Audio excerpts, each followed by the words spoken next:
Breaking news చూస్తున్నాం. రంగారెడ్డి జిల్లా Shamshabad municipality పరిధిలో భారీ అగ్ని ప్రమాదం జరిగింది. 2 ఆటోమొబైల్ షాపుల్లో అగ్ని ప్రమాదం సంభవించింది. షాపుల్లో భారీగా మంటలు ఎగిసిపడుతున్నాయి. ఇక సమాచారం అందుకున్న అగ్నిమాపక సిబ్బంది మంటలను ఆర్పేందుకు ప్రయత్నిస్తున్నారు. ఇక ఈ ప్రమాదంలో 50 లక్షల మేర ఆస్తి నష్టం జరిగినట్లు తెలుస్తుంది. అగ్ని ప్రమాదానికి షార్ట్ సర్క్యూటే కారణమని పోలీసులు అనుమానిస్తున్నారు.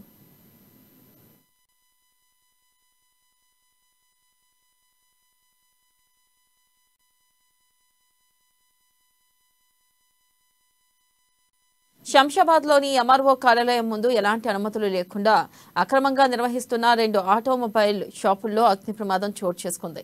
ఇక అందరూ చూస్తుండగానే మంటలు ఎగిసిపడ్డాయి. ఈ మంటల్లో షాపులోని సామగ్రి పూర్తిగా కాలిపోయింది.